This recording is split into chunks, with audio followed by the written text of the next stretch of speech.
For 18 months, I had been invisible in plain sight. Not by choice, not at first. The diagnosis had come on a Tuesday, delivered in a beige office with motivational posters on the walls and a doctor who couldn't quite meet my eyes. Mild cognitive impairment, he said. Early stage. We'll monitor it closely. He handed me a pamphlet the way people hand you a tissue, with pity already baked in. I drove home alone along Lakeshore Drive, the Chicago skyline sharp against the October sky, and I sat in my car for 20 minutes before going inside. Not because I was frightened, because I already knew what was coming. Not the illness, the people. I was 64 years old.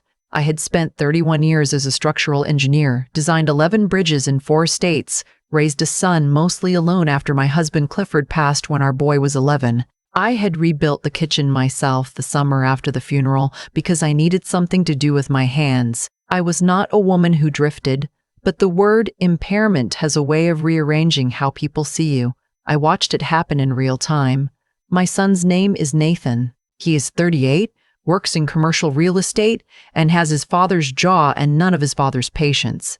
His wife, Renata, is the kind of woman who compliments your home while calculating its square footage. They have 2 children. I love unreservedly, twin girls, 7 years old, who call me Gran and still believe I hung the moon. When I told Nathan about the diagnosis, his face did something complicated. He held it together the way people do when they've already imagined this moment and rehearsed the response. He hugged me. He said, "We'll figure it out together."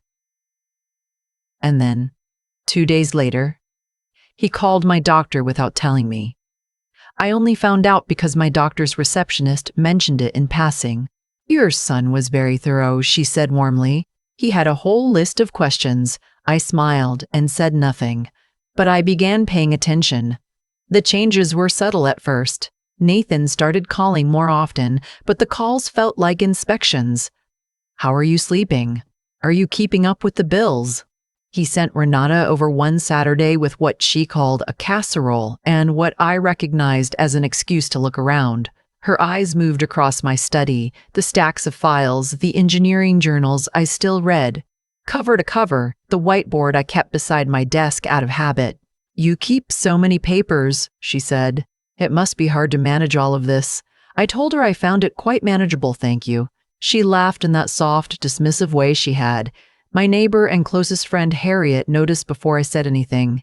Harriet was 71, a retired appellate court judge with silver hair she wore in a bun and opinions she delivered like verdicts. We had coffee every morning on her porch, unless it was below 20 degrees, and even then, sometimes. "He's circling," she said one morning in early March, wrapping both hands around her mug. "Nathan, he's been asking around the building. Asked my son-in-law how property values were trending in Lakeview." I set my cup down. "How do you know that?" "Because my son-in-law told him they were excellent, and then called me immediately afterward," she said. She looked at me steadily. "What are you going to do?" I told her I wasn't sure yet, but I was starting to think. The idea came to me gradually, the way most useful ideas do. Nathan and Renata had begun treating my occasional pauses, my moments of quiet consideration, as evidence. I could see it in the way they watched me. I would reach for a word, the way any person does in conversation, and their eyes would flick toward each other. If I repeated something I'd mentioned before, Renata would touch Nathan's arm, gently, meaningfully. They were building a case, so I let them. I began moving a little more slowly than necessary. I asked Nathan to repeat things I had heard perfectly well. I left a pot of water on the stove once, deliberately, when I knew he was coming over, and let him discover it. He was very kind about it, very concerned. He suggested we might want to think about having someone come in a few days a week, just to help with things, he said. I agreed that it might be a good idea. He found a woman named Claudette. She was 53, Haitian-American, former home health aide who had returned to care work after her own children grew up. She came on Mondays, Wednesdays, and Fridays. I liked her immediately and thoroughly. She had a directness I respected and a way of being present without hovering. The first morning she arrived, she looked around my kitchen, looked at me, and said plainly, "You don't seem like someone who needs help with anything." I told her I appreciated that and asked if she could keep it between us. She studied me for a moment. "You testing someone?" "Something like that," I said. She nodded once, the way people do when they've seen enough of the world to skip straight to understanding. "All right," she said. "You're the boss." That was February. By April, things had accelerated. Nathan and Renata came for Sunday dinner, and the conversation turned, as it always did now, to the house. It was a 3-story gray stone in Lincoln Square that Clifford and I had bought in 1989 for a price that seemed alarming then and would seem impossible now. The neighborhood had transformed around it. Restaurants and boutiques where there used to be hardware stores and shoe repair shops. The house itself was worth considerably more than I had ever needed it to be. Renata swirled her wine. "I've been reading about some lovely independent living communities on the North Shore," she said, as if the thought had just occurred to her. "Really beautiful facilities. Pools, garden spaces, very active social scenes." I looked at my soup. Nathan cleared his throat. "We've just been thinking about what makes sense long term. You know, for your quality of life." I wrote nothing down. I no longer kept a notepad, as I had nothing to perform. I simply nodded slowly and said I'd think about it. After dinner, I told them I was tired and excused myself early. I went upstairs, sat in the reading chair by the window, and listened. Their voices carried up the staircase the way voices do in old houses with high ceilings and hardwood floors. Renata was doing most of the talking. She won't hold on to it much longer. The cognitive piece is only going to progress. If we wait until there's a formal guardianship question, the courts get involved and it becomes impossible. Nathan said something I couldn't make out. "Then, I just don't want to push too fast." Renata's voice dropped, but sharpened. "Nathan, the market is up 15% this year. If we wait another 18 months, we're talking about a different conversation entirely." She paused. "She loves you. She'd want this to be easy for you." I sat very still in my chair. "She'd want it to be easy for you." I turned the sentence over in my mind like a stone. The next morning, I called a woman named Iris Chen. Iris had been my personal attorney for 22 years. She was 61, meticulous, and had the quality I valued most in a professional. She told me exactly what she thought, whether I wanted to hear it or not. "I need a full review," I said. "Everything tied to the estate, and I need to know what Nathan currently has access to." There was a brief pause. "Has something happened?" "Enough," I said. She told me to come in Thursday. I told her to make it Wednesday. What I learned over the following 2 weeks clarified things considerably. Nathan had, 6 months prior, quietly had himself added to 2 of my investment accounts as a joint holder, a process my previous financial advisor had facilitated without discussing it with me directly. He had also been in contact with a real estate attorney regarding the property, inquiring about the mechanics of a family trust transfer. Nothing had been executed. But the architecture was there, framing going up, waiting for walls. Iris reviewed everything without expression and then looked up. "He hasn't technically done anything criminal yet, I said. She nodded. "Yet." She folded her hands. "What do you want to do?" I told her what I had in mind. She didn't smile exactly, but something shifted in her face that I recognized as approval. "Hold the documents until I tell you," I said. "I need a little more time." "Why?" she asked. "You have what you need." "Because I want to understand how far he'll go," I said. "There's a difference between a son who panicked and made some bad decisions and a son who would actually go through with it. I need to know which one I raised." Iris said nothing for a moment. "Then you have 2 weeks. After that, I'm filing regardless." I thanked her and went home. Claudette was in the kitchen making tea when I arrived. She looked up and read my face with the accuracy of someone paid to notice things. "Bad?" she asked. "Educational," I said. She set a cup in front of me. "You know," she said carefully, "you could just stop. Tell him you know. End it." I could, I agreed. But you won't. Not yet. She was quiet for a moment. Then, his girls are going to ask questions someday. About who he was, what he did. I know, I said. That's part of why I'm waiting. She nodded and went back to folding dish towels with the unhurried precision of someone who understood that some things took the time they took. The following Sunday, Nathan called to say he'd be stopping by with a colleague, just someone he wanted me to meet, no particular agenda. They arrived at 2. The colleague was a man named Dean, mid-40s, the kind of easy confidence that comes from having closed a lot of deals. He shook my hand warmly and complimented the house in a way that was practiced and specific, noting the original crown molding, the quality of the casement windows, the way a buyer compliments a seller to establish credibility. We sat in the front parlor. I offered tea. Claudette brought it and disappeared. Dean spoke for some time about family legacy planning and the benefits of simplified asset structures. He used phrases like proactive estate management and intergenerational continuity. Nathan sat beside him and said very little, which told me more than anything Dean said. At one point, Dean leaned forward slightly. The market for properties like this is extraordinary right now.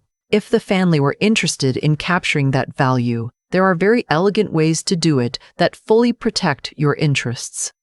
I sipped my tea. I asked him what firm he was with. He named one I had never heard of, which told me something. I asked him a few questions about load-bearing assessments and structural certification requirements for historic property conversions, watching his expression go slightly blank. He recovered smoothly, but Nathan's jaw had tightened. I set my cup down and said pleasantly, "I'll think about it." After they left, I sat for a long time in the quiet of the parlor. The afternoon light came through the west windows at a low angle, laying gold bars across the hardwood floor. I had stood in this room the day Clifford and I signed the papers. I had stood in this room the night Nathan told me he was getting married. I had stood here, alone, after the funeral, when the last guest had left and the house was mine to hold together. I picked up the phone and called Iris. "File it," I said. "We're done waiting." She said she'd have everything ready by Friday. I asked her one more thing. I want the girls' college funds set up before the meeting. Fully funded, irrevocable, in their names only. Nothing Nathan can touch. "Done," she said. "Anything else?" "Add something for Claudette," I said. "She's been here every day for 3 months. She deserves more than a thank you." There was a brief pause. "How much?" "Enough to matter," I said. The following Friday, I asked Nathan and Renata to come for dinner. "Just family," I said. "Nothing formal." Renata said they'd love to. Her voice had the bright, careful quality it always carried. Now when she spoke to me, warm on the surface, watchful underneath. I asked Claudette to make the lamb. She made it with rosemary and lemon and small roasted potatoes the way she'd learned it from her mother, and the smell filled the whole house by 4 in the afternoon. I set the table myself with the good linen and the crystal glasses Clifford's mother had given us the year we were married. I chose a bottle of wine I had been saving for no particular occasion for 11 years, which meant this was the occasion. They arrived at 6:30. Renata was in a cream blazer and heels, which told me she'd imagined this might be a signing dinner. Nathan carried a bottle of wine and wore the expression of someone trying to appear relaxed. The meal was good. Claudette had outdone herself. Conversation moved easily through neutral territory. The girls' school play, a trip they were considering. I asked questions and listened and let the evening breathe. After Claudette cleared the plates and brought out the chocolate cake, Nathan set his wine glass down with the quiet deliberateness of someone who had been waiting all evening. "Mom," he said, "we brought some paperwork. Just preliminary, very straightforward." He reached for his briefcase. I waited until he had the folder open on the table. "Nathan," I said. He looked up. "Who is Dean exactly?" His expression shifted. "A colleague. I told you. He's a broker," I said, specifically one who specializes in estate liquidations for families dealing with cognitive decline. I found his firm. It was not difficult. Nathan's hand went still on the folder. Renata set her fork down very carefully. I continued without raising my voice. I know about the investment accounts. I know about the contact with the property attorney. I know about the trust transfer inquiry. I've known for some time. The room was very quiet. Renata said, "Celeste." And I turned to her calmly. "I heard you," I said, "in this house, on 2 separate occasions. I heard what you said when you thought I wasn't listening. I heard you say the cognitive piece would progress.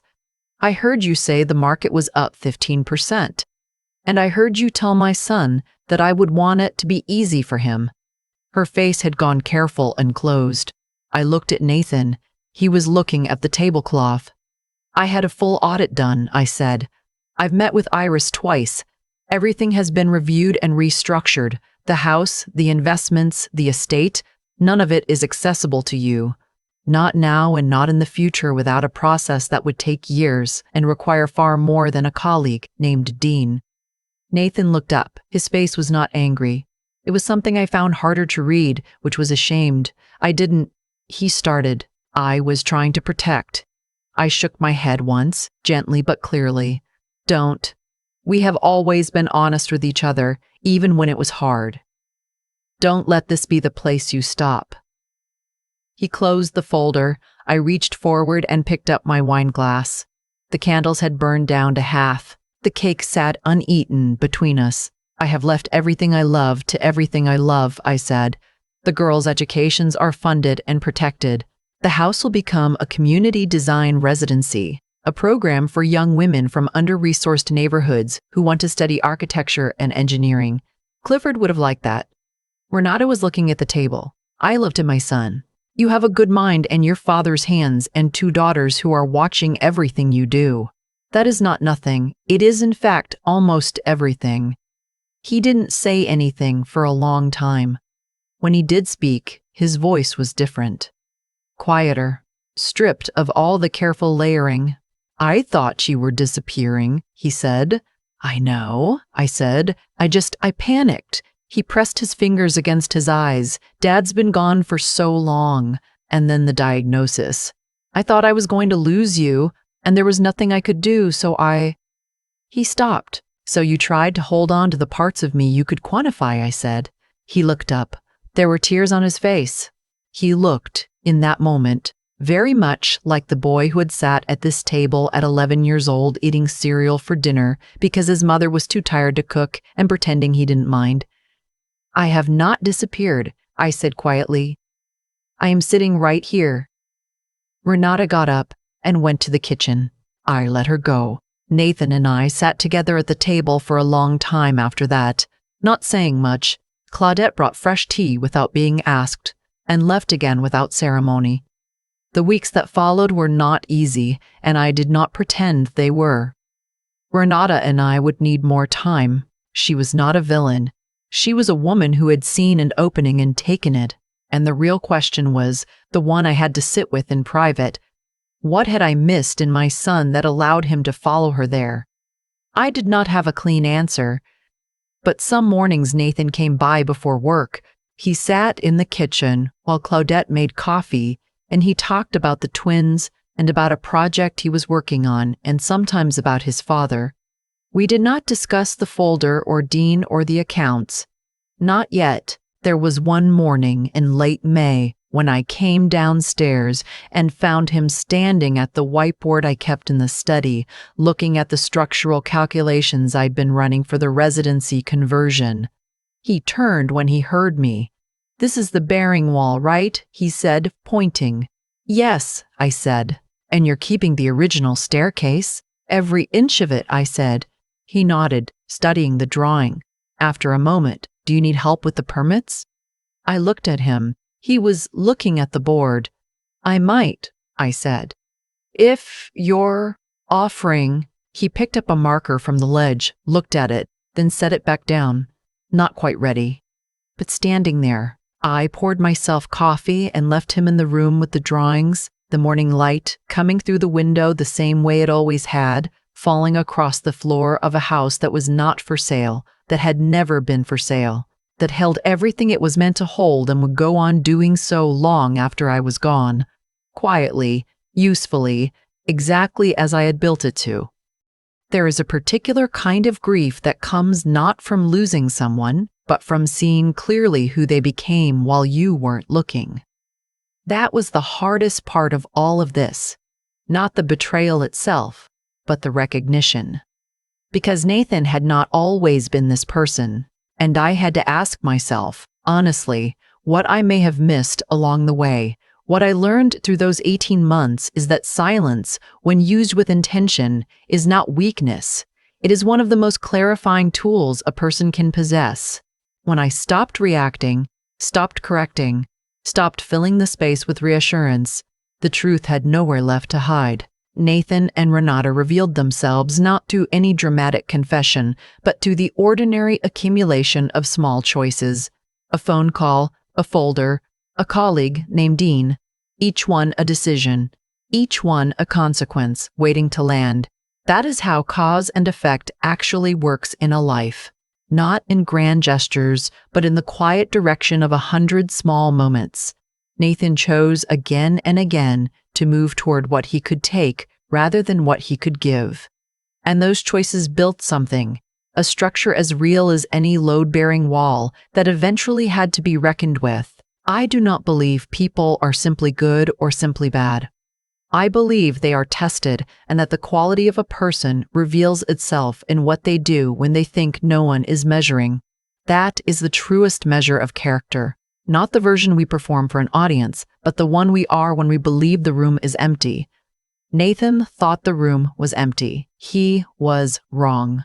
What I want anyone watching to take from this is not bitterness, it is clarity. Your intelligence is not just what you know, it is what you notice. The ability to observe without reacting, to gather information before drawing conclusions, to ask the harder question, not just what did they do, but why. That is a kind of wisdom that has nothing to do with age or credentials, and everything to do with willingness. The willingness to sit with discomfort long enough to understand it. And courage matters here too, not the loud kind. The quiet kind that asks you to stay present when every instinct says to look away. I could have confronted Nathan the first night I stood at the top of that staircase. I could have called Iris the next morning and been done with it in a week. But I would have walked away with facts and not understanding. And understanding, I have found, is the only thing that leaves the door open. I did not cut my son out of my life. I cut him out of my estate. Those are entirely different things. One is about money. The other is about the possibility of something being repaired. I am under no illusions about how long that takes or whether it will happen fully. But I know that the morning he stood at my whiteboard and asked about the bearing wall, something had shifted. He was standing in a room he could not inherit, asking how it was built. That meant more to me than I expected. The house will outlast all of us. So will the choices we made inside it.